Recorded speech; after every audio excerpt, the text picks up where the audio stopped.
Obitelj Bošnjak bavi se vrtlarstvom 11 godina i to uzgojem povrća za vlastite potrebe. Uzgajaju ajvaricu, rajčicu, patliđan, kupus, razne paprike i druge zanimljive biljke. Od toga rade domaću zimnicu koja se sastoji od samoniklog bilja, kisele i slatke zimnice. Što se tiče vrta, vrt je već posijan. Znači, povrće što se moglo i trebalo, to smo već odradili. U vrtu je pripremljeno samo tlo, malčirano, čak i postavljeni cijevi kap na kap koje se sastoje do 2000 metara. Cijevi i malčirano pripremljeno znači za presadnice, a tu u plasteniku smo krenuli sa paprikom, uglavnom i ranom rajčicom. Sad je na redu postavljanje sjemenki starih sorti rajčica koje će isto biti u plasteniku. Iskustvo govori da samo u zaštićenom prostoru imamo lijepe biljke, zdravog ploda i mi uglavnom na tome se trudimo da imamo robu koju ćemo preraditi u domaću zimnicu. Trenutni vremenski uvjeti nisu povoljni za vrtlarstvo. Nemamo vlage u tlu, velika je potreba za vlagom. Jučerašnjim danom smo se nadali nešto od kiše, ali nije ništa od toga uspjelo. Pustili smo već i kap na grašak, na mrkvu, na peršin, na češnjak. Bez vode nema ništa. Veliki je upit voda koja očekujemo da putem kiše da nam padne. Povrća za preradu još nemaju, ali imaju povrće za osobne potrebe. Za sad ne, imamo u plasteniku za svoje potrebe, čak i više od toga luka, češnjaka, rotkvice, špinata i zelenu salatu. A nju će zamijeniti presadnice, ajvar, paprike. Bošnjakovi se trude svake godine ponuditi nešto zanimljivo od gotovih proizvoda. Ja sam se onako pripremila za ljubičicu da ću raditi sirup od cvijeta ljubičice, ali i one su slabije ponijele, slabije cvatu i njima nedostaje vlaga kao i ostalom bilju i njih jako šturo su cvale, ali još ću se potruditi nešto malo pokupiti.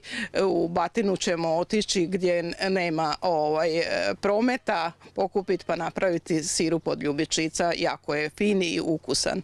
Bez obzira što su proljetni radovi tek započeli, imaju puno posla. Trčkamo malo oko temperature, nije dobro ni da bude pretoplo u plasteniku, a kad je hladno već je upravo pripremljen top. Ako će biti preko noći, za četvrtak očekujemo hladnoću, da malo spasimo biljke da ne bi došlo do mraza. Ima dosta obaveza jer je to su manufaktura, tako rekuć. Mora se sve ručno raditi, jedino što je stroj Honda i ništa drugo, sve se mora ručno odrađivati. Puno ćemo staviti ove godine isto i bamije koje su upravo tu u Pliticama, već su nikle. One ne radimo sve iz presadnice, samo jednu malu količinu da bi došlo ranije. Ima potrebe, traže ljudi, čak smo do zadnjeg grama sve prodali. Za sad u plasteniku imaju 2000 biljaka. Biće još 1000, a bamije će biti na otvorenom oko 6000 biljaka, tako da je to malo gušći sklop. Okućnicu samo radimo koja je jača od pola jutra. Za nas dvoje, za godine gledajući, dosta nam je. Ranije su kod njih zastali slučajni prolaznici koji su bili zadovoljni ponuđenim proizvodima.